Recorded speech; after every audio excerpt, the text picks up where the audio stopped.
Hi guys, today we're going to take a look at Iksupan for level plus 80 Sorcerer, and this is actually the best experience spot in this level range, as well as an excellent profit place. The profit comes primarily from weekly deliveries, as well as from the item used in a powerful fist imbuement and a lot of valuables.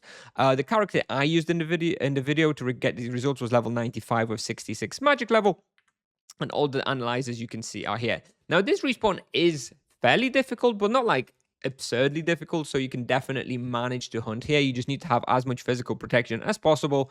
Ideally a dwarven armor. Maybe you can replace the spellbook with like a mastermind shield to help with the physical damage as well. You also want to have some death protection, because it's likely the death damage that's going to kill you from the cursed apes. So do be on the lookout for that and use your moon mirror. You're going to be using a lot of thunderstorms, and yeah, dwarven armor is best in slot if you can afford it. If not, maybe consider using a demon armor.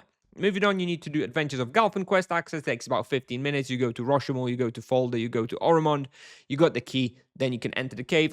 Do watch out for the Minotaurs in Oromond. They can be quite tricky to do that solo, but it is doable. And when you're at the spawn, be careful of the cursed apes. If there's anything that's going to kill you here, it's going to be the cursed apes. They can combo quite high, especially in melee range. When you see them, try and nuke them down, try and focus them, and then kill the rest of the monsters. For Charms and Wheel, it's not applicable yet at this level. Try and pick up some extra HP from the wheel if you can, and the lesser gem if you're level 100 or higher. The rotation and mastery, it is energy mastery. The rotation is not going to be very stable. You're going to cast a bunch of different spells depending on the situation. You're going to be using a lot of thunderstorms for sure. You're going to be using a lot of energy wave. Quite often you're going to be using lightning in the narrow corridors. Sometimes energy beam. Sometimes a converted fire wave. Honestly, there isn't like a straight up rotation. I can tell you're going to be using a lot of energy spells. Sometimes a converted fire wave, and a lot of thunderstorms. As you can see, I used 200 thunderstorms in 15 minutes. That's quite a lot. That is your key spell, ability here, I guess, key rune. For the root, this is -1, this is -2. There's a lot of laps you can do on Iksupan. It's a bit of a maze.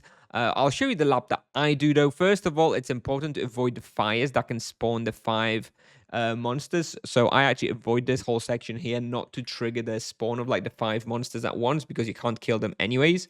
So my lap, let's say it begins here from when you enter. So I go down to -2. I do obviously clear everything here, try and get everything, kill it off with thunderstorms. Then I go up the ladder. Then I just kind of go up here and pull everything like this. Then you kind of want to go up a little bit up north here to drag out a couple of monsters from this section. Then you kind of want to loop back on yourself and try and kill as many things as possible in this room. Quite a dangerous one. This one is quite a lot of monsters here, so do watch out for that. Then you just kind of go down the corridor, killing things that are left over and are chasing you. Then you kind of go through here, go through this passage. Then you try and pull out a couple of monsters from here, but do be careful not to go too deep. You'll see on the video I went a little bit too deep, got myself trapped in the corner. Do not recommend doing that, also because there is a little fire here, so you can spawn those 5 monsters at once. Usually you don't. If you do, you can just keep running away and going through here, and then you go in here, pull out all the monsters here, and then you go through this corridor and sort of restart and go back to -2. And that is my lap. It's pretty short, it's pretty simple. You just do basically this bit of -1 and this little pull in -2. Pretty simple, very good experience for this level. It is a little bit dangerous sometimes, so you do want to be careful not to run into too many of these monsters, but yeah, the results are excellent, and this is your go-to PG spot on a level 80 sorcerer. Anyways, I'll play the video now. If you have any questions, let me know in the comments. So yeah, I'll play the video, and I'll see you in the next one. Thanks for watching. Bye-bye.